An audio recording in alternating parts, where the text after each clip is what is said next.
Bueno, ¿recuerdan lo último que mencionamos ayer, cuando estábamos abordando algunos de los rasgos característicos de la literatura contemporánea? ¿Cuál era uno de esos? Cierta atracción por lo alternativo, ¿cierto? Por lo alternativo, por lo nuevo, lo novedoso, ¿sí? Lo que era diferente.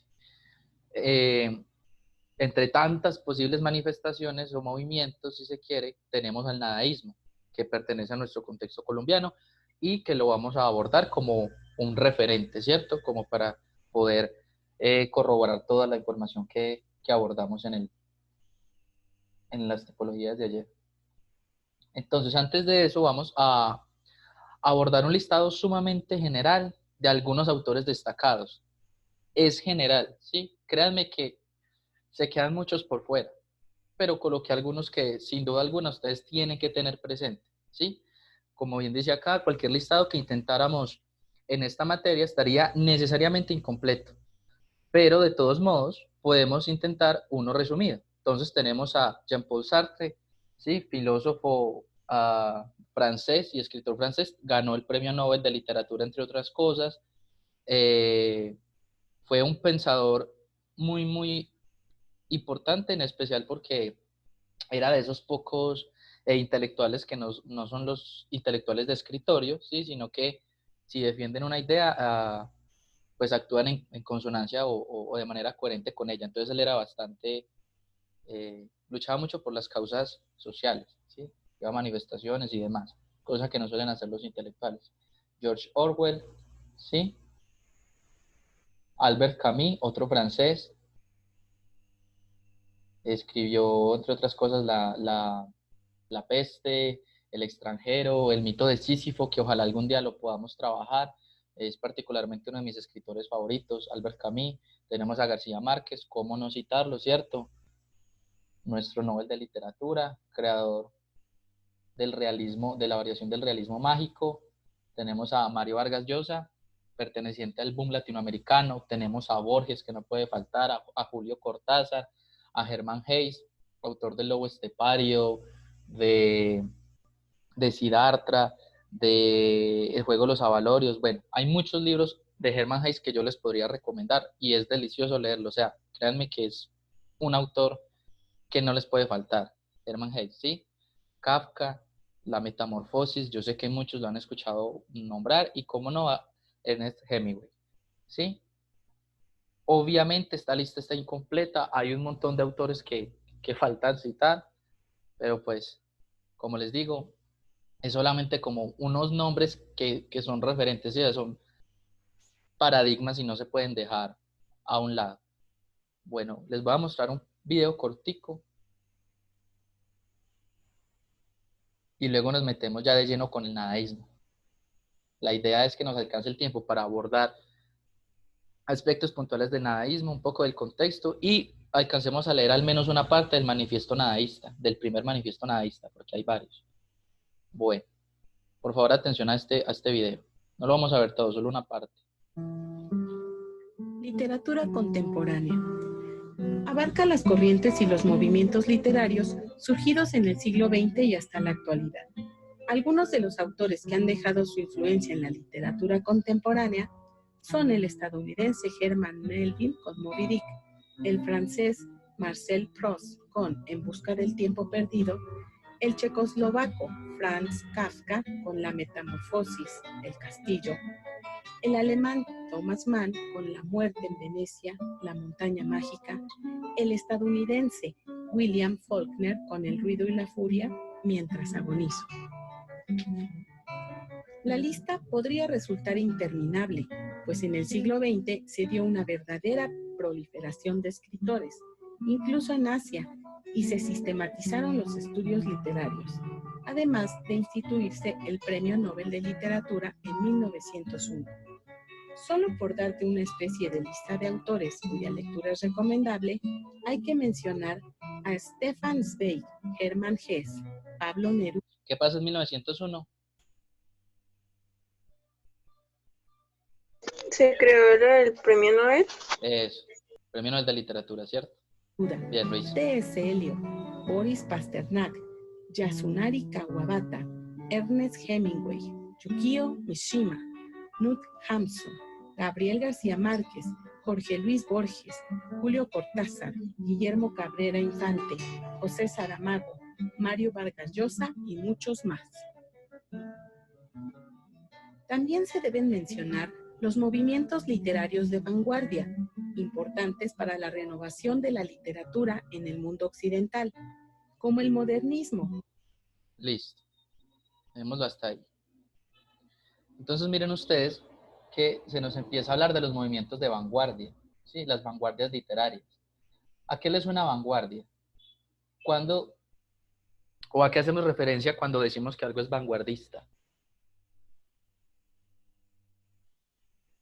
¿A quién se le ocurre algo? De manera intuitiva, ¿sí? ¿Qué será? Algo que sigue los esquemas tradicionales. No, como algo que lidera, que marca la pauta, que Eso, ¿cierto? Muy bien. Algo alternativo, ¿cierto? Bueno, entonces eso resulta que el nadaísmo se circunscribe dentro de esas vanguardias literarias. Voy a fijar el video para que empecemos. Nos metamos entonces de lleno. Bueno.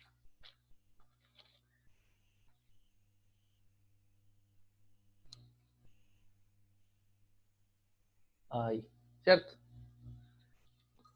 Ahí ya queda, ¿cierto? Bueno. Tenemos entonces al nadaísmo, ¿cierto? Se consolida eso de finales de los años 50, la década del 60, ¿sí? Y como les mencionaba, pertenece a las vanguardias literarias. ¿Qué quiere decir? Pues las vanguardias literarias se caracterizaban, entre otras cosas, por experimentar en términos literarios, ¿sí? Por ser innovadores, como decía Julián ahorita, y particularmente por ser contestatarias, ¿sí? Las vanguardias literarias son contestatarias. ¿Qué quiere decir eso? Que se declaraban en contra de los esquemas precedentes, ¿sí? De lo que se quería imponer, de la tradición, y abogaban por la renovación en todas las dimensiones de lo humano, no solo en términos literarios, sino en términos sociales, políticos, espirituales, etcétera. Claro, la literatura era el vehículo o el medio para ellos plasmar esas ansias de renovación, ¿sí? Pero entonces es esencialmente eso. Las vanguardias son eminentemente contestatarias, ¿sí? Además, solían abordar temas que para la época eran temas, lo que hoy en día conocemos como temas tabú, ¿sí? Ya vamos a verlo con mayor detalle. Entonces, en términos académicos, entre comillas, al nadaísmo se le conoce como la versión latinoamericana del existencialismo, ¿sí? ¿Por qué? Porque su fundamento filosófico está basado en buena parte en la filosofía de Jean-Paul Sartre, el que abordamos ahorita, ¿sí? El padre del existencialismo francés, acá está, Jean-Paul Sartre, y en Friedrich Nietzsche, el padre, bueno, el padre no, pero sí quizás uno de los mayores exponentes del nihilismo alemán. Entonces, el nadaísmo es una corriente o una actitud ante el mundo, como le diría Gonzalo Arango, que recoge o que retoma ciertos rasgos ideológicos, ciertas perspectivas de la realidad de la existencia propias de estas dos visiones o de estos dos filósofos o pensadores, de Sartre y de Nietzsche. ¿Sí? Ese era como el sustento intelectual de la corriente nadaísta. ¿Ya? Entonces, ¿qué viene siendo el nadaísmo? En términos del contexto, un grupo de intelectuales, ¿sí? Liderados por un muchacho que se llamaba Gonzalo Arango, un grupo de muchachos, de pelados más o menos acomodados, ¿sí? Porque no estaban en precariedad, porque recuerden algo que yo les he dicho tanto, cuando el ser humano está en condición de precariedad no le queda tiempo para pensar, ¿sí? La maduración intelectual necesita del tiempo de ocio.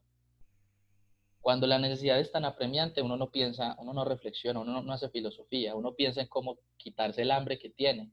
Entonces, claro, ellos pertenecían a familias no sumamente adineradas, no, pero digamos que tenían tiempo suficiente como para ponerse a pensar, ¿cierto? A reflexionar y en especial a criticar. Entonces, Gonzalo Arango, el profeta, como le llamaban, el profeta, empieza a recorrer el país en búsqueda de acólitos, ¿cierto? De jóvenes que como él estuviesen en desacuerdo o en contra de tantas ideologías, de tantos esquemas de la tradición, y se empiezan a reunir, a congregar y a escribir, ¿sí? Porque esa era como su herramienta, como su arma de batalla y de protesta era la literatura, particularmente la poesía. También sí se hicieron ensayos, pero particularmente la poesía y los manifiestos. Entonces lo que hacían en los manifiestos era plasmar todo ese desacuerdo. ¿Desacuerdo con qué? ¿Con qué estaban hartos los nadaístas? Con el régimen cultural, ¿sí? Con la cultura del país. Ojo, recuerden el contexto en el que estamos, años 60. Colombia es una Colombia plagada y minada por la violencia, ¿sí? Con la academia, estaban en desacuerdo con la academia tan rígida, tan esquemática de aquel entonces, ¿sí? Tan encuadernada, tan cuadriculada. Uh, con las convicciones religiosas. En esa época las tradiciones religiosas estaban sumamente arraigadas en el marco de lo social, de lo cultural, todavía, ¿cierto? Pero digamos que hoy en día, ustedes yo creo que ya lo han notado, ya hay como cierta demarcación, ¿cierto? O sea, las personas tienen, o sea, encausan su vida, pero aprenden como a discriminar entre las dimensiones, ¿cierto? Como zapatero a tu zapato. Bueno, esta serie de asuntos son de corte religioso, ¿cierto? Pero esta serie de asuntos, pues no, son independientes, ¿cierto? En cambio, en ese contexto, era algo que estaba a la base, ¿sí? Permeaba todas las dimensiones del humano, siempre estaba allí. Y ellos empezaron a hartar de eso, ¿cierto? Y con la tradición. Ellos básicamente estaban en contra de todo supuesto que se quisiese imponer por la llana tradición, es decir, aceptar de manera acrítica ciertas ideas, ciertos supuestos, solamente porque no es que, por ejemplo, en esta familia todos somos así, por lo tanto, hijo mío, usted también tiene que compartir estos ideales, ¿cierto? Entonces ellos empiezan a defender como esta postura o esta tendencia, esta actitud a criticar las cosas, ¿cierto? A reevaluarlas. Bueno, el hecho de que siempre haya sido así implica que necesariamente esté correcto. No, ¿cierto? Entonces vamos a reevaluar el porqué de esas imposiciones. Entonces, como les mencionaba, quizás la herramienta de batalla más contundente de los nadaístas eran los manifiestos. ¿Qué es un manifiesto? ¿Qué es un manifiesto? Un manifiesto es un documento, ¿sí? Un escrito, en el cual un grupo de personas, en primer lugar, refutan una serie de ideas con las cuales no están de acuerdo, ¿sí? Entonces, todo esto se empieza a reevaluar, se ataca. Y en segundo lugar, se proponen ciertas alternativas o se llama a la acción, se convoca a la acción, ¿sí? Como que somos un grupo de intelectuales y estamos absolutamente inconformes con el estado actual de la sociedad colombiana, ¿sí? Por tal motivo proponemos esto, esto y esto, ¿cierto? Eso viene siendo un manifiesto, ¿sí? Bueno, entonces, vamos a adentrarnos un poco pues, en el manifiesto, ¿cierto? ¿Cómo estamos de tiempo? Si sienten que estoy yendo muy a la carrera, me dicen y si es preciso nos devolvemos. ¿Cómo vamos? ¿Bien? Bueno, vamos entonces a leer a Gonzalito. Aquí está, Obra Negra, primer manifiesto nadaísta. Si hay algún término que no entienden del todo, me dice. Igual yo procuro ir explicando sobre la marcha. ¿Sí? Entonces, primer manifiesto nadaísta, 1958, apartes. Primero, el nadaísmo es un estado del espíritu revolucionario y excede toda clase de previsiones y posibilidades. Ojo, revolucionario no necesariamente tiene esa connotación que de pronto nuestra sociedad está tan marcada, ¿cierto? Necesariamente uno le dicen revolucionario, no sé, ¿qué se le viene a la mente? Un guerrillero, supongo, ¿sí? No es el caso. La historia de la humanidad es la historia de las revoluciones, y ustedes lo saben, ¿sí? Una revolución es simplemente el quiebre o la ruptura con una serie de ideas precedentes, ¿sí? Se les da la vuelta, se revoluciona ese estado precedente y se instaura uno nuevo. Eso es una revolución, ¿sí? No necesariamente implica conflictos armados, no necesariamente implica violencia en lo absoluto, ¿sí? Primera aclaración. 2. Se ha considerado a veces al artista como un símbolo que fluctúa, ¿sí? Que fluctúa, que baila, digamos así, que se traslada entre la santidad o la locura. El artista fluctúa entre esas dos cosas. Queremos reivindicarlo al artista, diciendo que él, que es un hombre, un simple hombre, que nada lo separa de la condición humana común a los demás seres humanos, y que solo se distingue de otros por virtud de su oficio y de los elementos específicos con que hace su destino. El artista es un ser privilegiado con ciertas dotes excepcionales y misteriosas con que lo dotó la naturaleza. En él hay satanismo, fuerzas extrañas de la biología y esfuerzos conscientes de creación mediante intuiciones emocionales o experiencias de la historia del pensamiento. Entonces, ¿todo esto qué quiere decir? El artista es un ser con unas condiciones bien particulares, ¿cierto? El artista es un ser que se aleja del común denominador de los hombres, de las personas.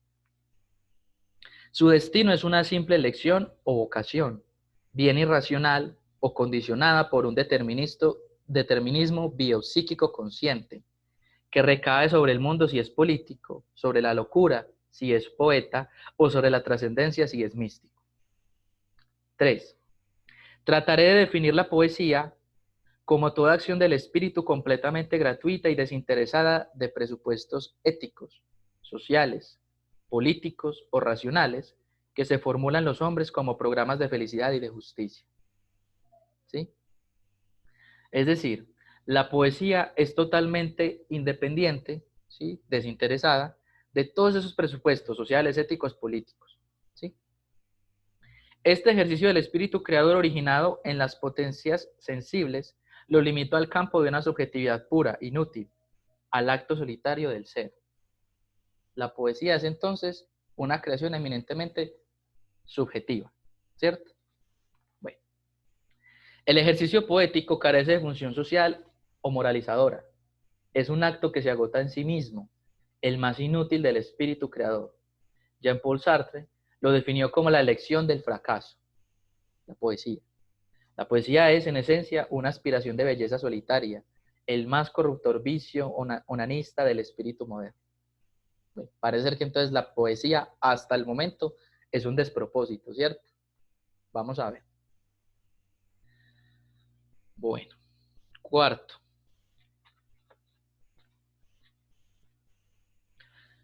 Rectificamos el viejo concepto americanista de que un pueblo es joven en virtud de sus paisajes. Lo es en razón de sus ideas y de su evolución espiritual. La decrepitud no es un concepto de la vejez del mundo físico, sino la caducidad del espíritu resignado. Ojo, miren esto, suena raro, pero miren que tiene todo sentido. La decrepitud, ¿qué es la decrepitud?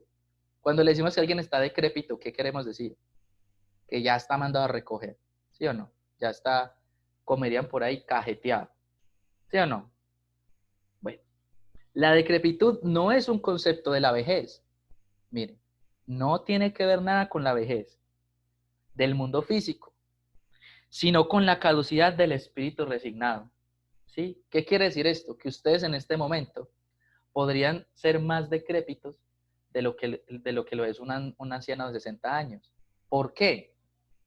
Porque no se refiere en términos físicos, sino en términos del espíritu, ¿cierto? A la resignación, ¿sí? Entonces, en eso consiste el estado de decrepitud. Hasta ahora es lo que nos han dicho. Incapaz de evolucionar hacia nuevas formas de vida y de cultura. América es vieja desde su nacimiento, por culpa de sus descubridores y su herencia. Su nacimiento significó para la historia una especie de muerte, o más exactamente, un aborto imperfecto para la vida, en tal forma que ella no ha nacido culturalmente por su cuenta, nutriéndose como se nutre de una vejez cansada y esterilizante transmitida por el cordón umbilical de su idioma y de sus creencias. ¿Qué es esto? Una crítica a la herencia española, ¿cierto? Desde que América se concibió, lo hizo, se configuró como una mala copia del mundo europeo, porque eso somos nosotros, ¿sí o no? Ante el dilema de ser o de no ser, ¿de quién es este dilema? Ser o no ser, esa es la cuestión. Shakespeare y Ave María. De elegir una cultura por separado, con sentido universal, ¿qué significa para la cultura de América tallar sapos, revivir mitos, incrementar las supersticiones, retener el tiempo olvidado, la prehistoria, si aún no cuenta ni determina nada su cultura con el devenir de las ideas contemporáneas? Detenerse en el pasado con un asombro contemplativo, evidencia el complejo de América ante un mundo evolucionado que decide su destino y su supervivencia histórica y biológica, mediante las actuales revoluciones sociales y conquistas científicas del espacio que se disputan el predominio político de la Tierra. Bueno, vamos a saltar un par de párrafos para que lleguemos a esta parte. Ya no podemos aceptar como sentido moral de la existencia aquel pensamiento agonista de Kierkegaard, también filósofo, Kierkegaard era alemán, creo, sí. Sea como sea el mundo, yo me quedo con una naturalidad original, que no pienso cambiar en aras del bienestar del mundo. Bueno, siguiente. Hemos renunciado a la esperanza de trascender bajo las promesas de cualquier religión o idealismo filosófico. Para nosotros, este es el mundo y este es el hombre. ¿Sí? No hay trascendencia. El mundo es lo que hay en este momento y nuestra vida se agota en lo que hagamos en este plano. Más allá de eso no hay nada, según los nadaístas. Otras hermenéuticas sobre estas verdades evidentes carecen de sentido humano. Las abstracciones y las entelequias sobre el ser del hombre caen en el dominio de la especulación pura y del simbolismo metafísico, producto natural del anhelo del hombre por trascender su entidad concreta y fijarlo en una forma ideal, más allá de todo límite espacial y temporal. ¿Qué está criticando ahí? ¿Qué están criticando? Porque miren que está escrito en plural, por eso es manifiesto. Es un manifiesto porque es un pensamiento que comparte. Está criticando las pretensiones de trascendencia del hombre. ¿Sí? Es esta idea que algún día creo que tratamos de soslayo. En el momento en el que el hombre cree que existe un plano más allá de este y que esta vida es solamente un primer momento, se vuelve mediocre. ¿Sí? Porque dice, no, pues es que esto es solo como un valle de lágrimas, más allá me espera la felicidad. Entonces se tira como que al relajo, ¿cierto? En cambio, en el momento en que desde una postura existencialista el hombre asume su condición, ojo, hombre y mujer, ¿sí? El individuo mejor. El individuo asume su condición y se percata de que esto que tiene aquí, en este momento, esta su vida, es lo único que tiene, lo único que hay. Y que todo el discurso de la misma depende de sí mismo, en ese momento el individuo se vuelve autosuficiente y responsable, porque se percata de que todo lo que le ocurre es su responsabilidad, o por lo menos buena parte de ello, ¿cierto? Bueno, yo no sé si existe un más allá, lo que sea, de pronto a lo mejor, pero yo no tengo ninguna certeza al respecto. ¿Qué tal que me muera y tiré toda mi vida a la basura? No hice nada. Mejor espero a ver qué pasa, ¿sí? No sé, y asumo mi condición y mi responsabilidad como individuo, ¿cierto? Tomo las riendas de mi propia existencia. Bueno, nosotros creemos que el destino del hombre es terrestre y temporal, ¿sí? De nuevo estamos con esta idea. Se realiza en planos concretos, el material, y solo un dinamismo creador sobre la materia del mundo da la medida de su misión espiritual, fijando su pensamiento en la historia de la cultura humana. El hombre es lo absoluto, en la medida casual y no necesaria entre el accidente de su principio y de su fin, ¿cierto? La vida, la existencia humana es una contingencia, es un accidente y en términos biológicos eso es lo que somos, ¿cierto? Algo que sucedió, pero bien pudo no haber pasado, ¿cierto? Bueno, es un accidente entre el ser y el no ser. Este criterio excluye toda posibilidad de trascendencia. De nuevo estamos con el asunto de la trascendencia. El hombre elige sobre sus posibilidades inmediatas esta tierra.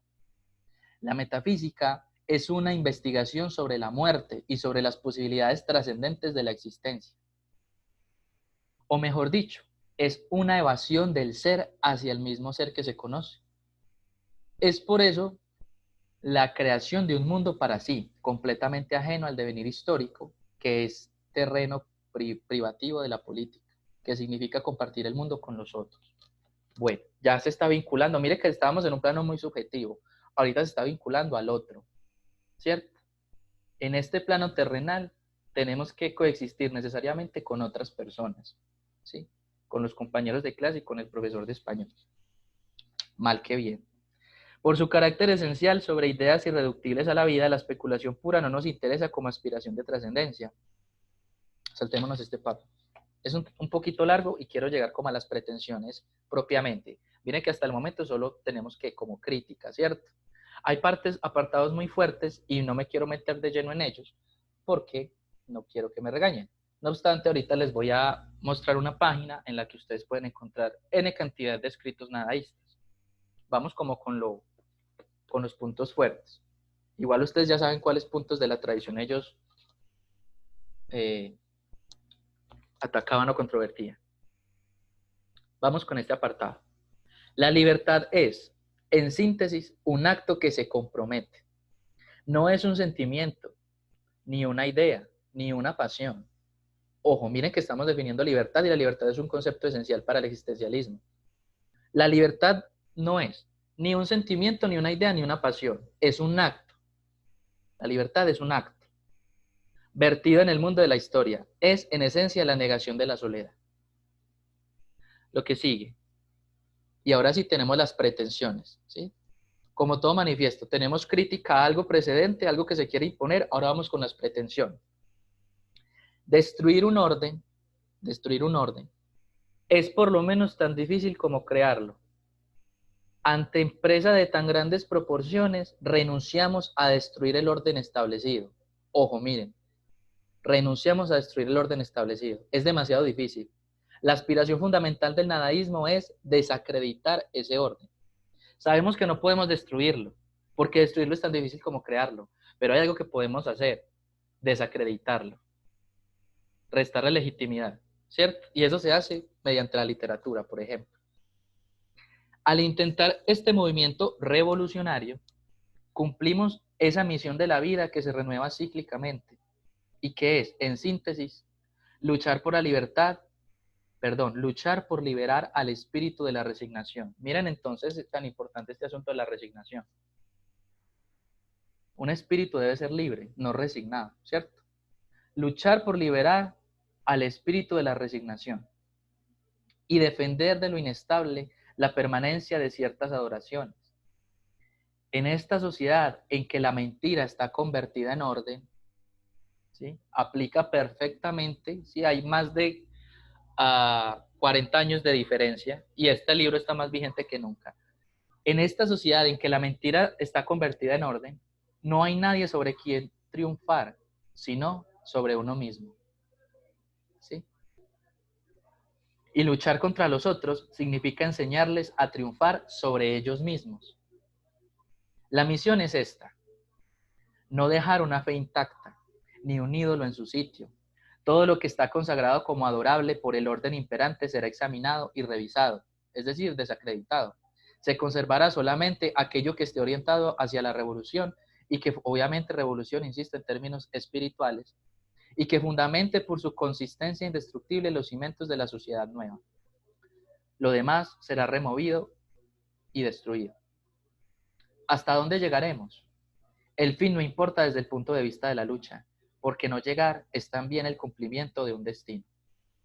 Bueno, ese es el manifiesto, ¿sí? Hay otros fragmentos y unos poemas muy interesantes, pero ahorita vamos a abordar a una entrevista con uno de los pocos poetas nadaístas que quedan, ¿sí? Uno de los mejores amigos de Gonzalo Arango y quien hizo esta recopilación. Yo tuve el placer de charlar con él en el Encuentro Nacional de Escritores Luis Vidales, y es una persona en verdad muy,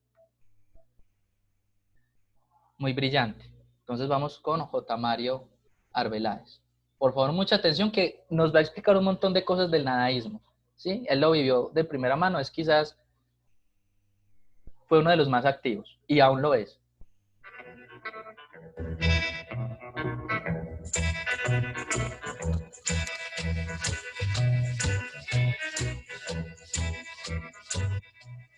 Con poemas abstractos, pues, nos convertimos por largos años en los enemigos públicos número 1, 2, 3, 4 y así hasta el 13, por nuestras hilachas escandalosas, nuestras manías escabrosas y nuestras greñas grasosas.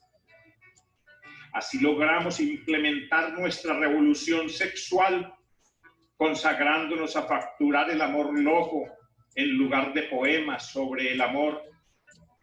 Y delegamos la revolución social en los hippies, quienes en realidad sí la hicieron, pues no hay revolución mayor que circular por el mundo sin un centavo.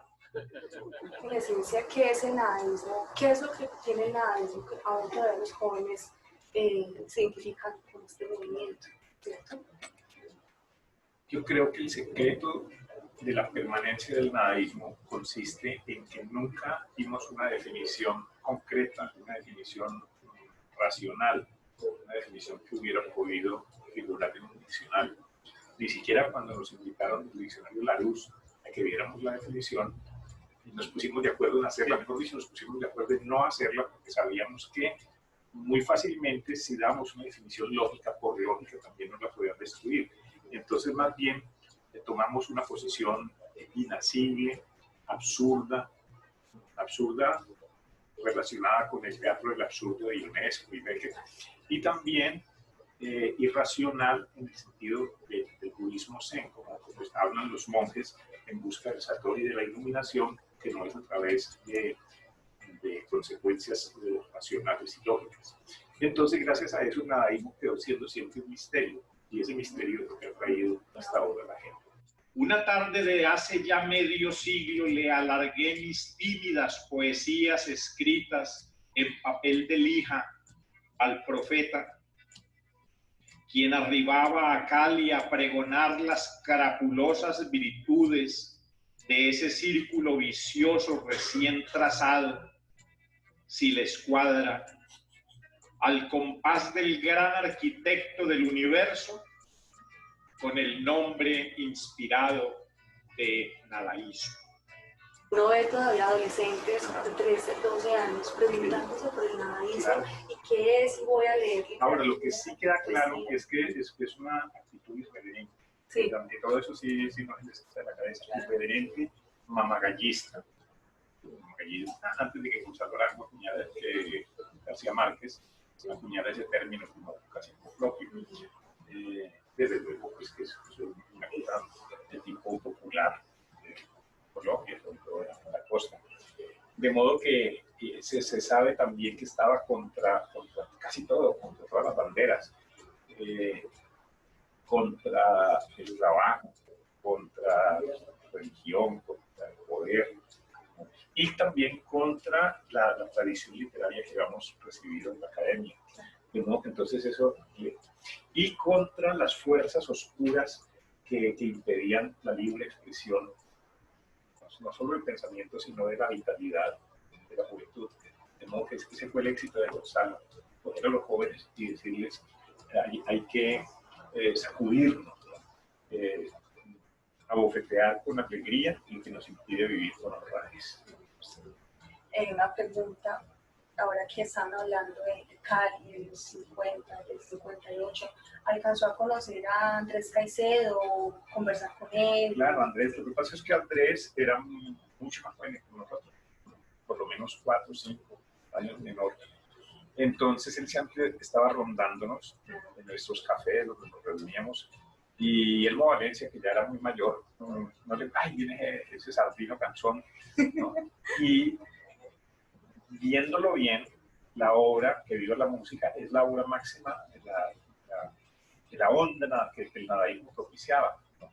De modo que a pesar de que él no haya figurado como un integrante del grupo, su lenguaje y su expresión era completamente nadaísta. Claro, se identifica con el nadaísmo totalmente. Y un poco de experiencia personal con Amílcar. Con Amílcar, Amílcar y yo teníamos la misma edad, 20 años, nos encontramos precisamente cumpliendo 20 años en 1960 en Manizales, con Gonzalo Arango, y él que venían de Medellín, él de Valencia y yo que veníamos de Cali, a comenzar a hacer una gran gira para conquistar a toda la juventud del país. Lamentablemente, después de una conferencia, agarramos los vidrios de la parte de botellazos y por disposición gubernamental del alcalde nos echaron de la ciudad. Y había un nadaísta en Manizales que nos pegaba los afiches y nos llevaba para arriba y para abajo, que era Humberto de la Calle. Entonces Humberto fue el último, nos llevó hasta la flota Magdalena, que cogíamos hacia el exilio, y bueno, nos despedía casi llorando. Y cuando llegamos a Pereira, había un joven en un transmóvil de la emisora, que estaba arriba diciendo, y aquí vienen los nadaístas. Entonces nos echaron de Manizales como parias y fuimos recibidos aquí como libertadores, pues por la rivalidad que siempre ha existido. Y